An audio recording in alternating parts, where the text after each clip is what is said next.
cannabis plant has been on this planet for millions of years. Ancient civilizations from Greece to China and from Egypt to India relied on it as a basic medicine. Yes, from the Han Dynasty to Herodotus, cannabis was the preferred remedy for everything from fevers and pain relief to hemorrhoids. Spread your fingers wide apart like I did. Arnon Davinsky is a super doctor. Look over here. He's the director of the NYU Langone Comprehensive Epilepsy Center, and he is a widely published researcher who also teaches neurology, neurosurgery, and psychiatry. And he knows a thing or two about cannabis. I love the history of neurology, and very well-known English neurologists back in the late 1880s were prescribing cannabis, Indian hemp, to treat epilepsy, with some very remarkably positive anecdotal stories of patients who went on it, became seizure-free. Word of CBD's reputation as a healing agent has spread to modern America, where health food fans and hipsters are gobbling up CBD oil, sold as hemp, the psychoactively benign cousin of cannabis. Armed with piles of anecdotal evidence and motivated by stories of people like the Smiths, Davinsky decided it was time to run CBD oil through the scientific gauntlet. But remember, the Drug Enforcement Administration insists even non-psychoactive CBD is still a Schedule I drug. So I had to buy massive safes to store the drug in. We had to get engineers to make sure the floor in a relatively new building could sustain the weight of the safe. They're making the studies much more time-consuming. Took 6 months to get the approvals of full-time people, many regulatory hoops to jump through. But jump Davinsky did. He launched a big study on a drug called Epidiolex, funded by its maker, GW Pharmaceuticals. So this was the first large, double-blind, placebo-controlled trial of a cannabis product, cannabidiol, CBD, to treat a very specific group of children with Dravet syndrome, a severe epilepsy. Good job. The news of the Epidiolex study first began to spread through the epilepsy community. Few were more interested than Teresa Elder, another of the Virginia mothers who'd lobbied in Richmond.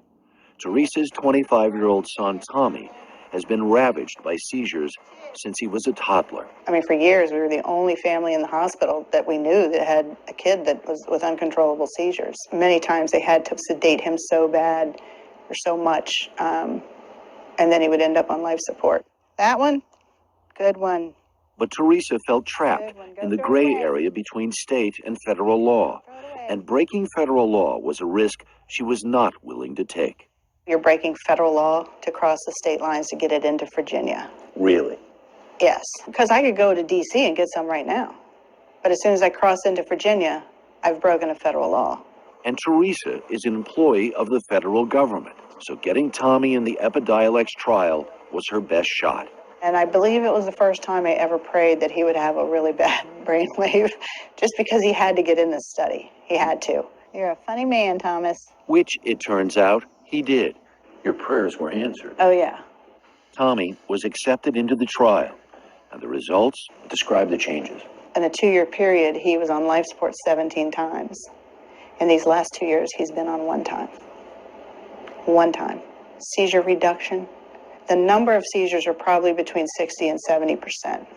Down. Down. The severity of the seizures are down. The recovery period after having such a long seizure and then he's so wiped out is down. Like it takes him less time to recover.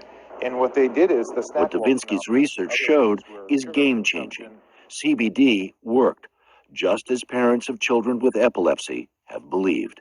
And the study showed that cannabidiol significantly exceeded placebo in its ability to reduce convulsive seizures. So that is really a milestone in cannabis medicine. So it's the first time that we got solid scientific data that a cannabis-based product, cannabidiol, works to treat a form of epilepsy.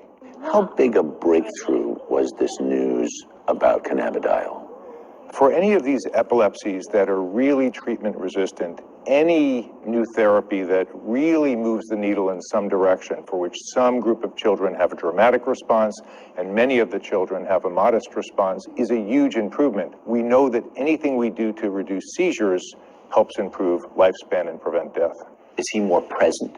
Yes, much more cognitive. He understands more. He looks at people when they talk.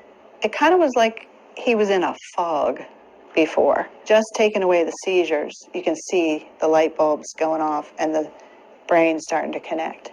Did you have a good day at work? Are you off? But a lifetime of seizures Where to, and the buddy? resulting brain damage means Tommy will likely never speak. Still, do you feel like CBD gave you your son back? Yeah. Yeah, I think if we could have started it earlier, it might have been a lot different. We started it when we could start it, and for the last 2 years, it's really been wonderful.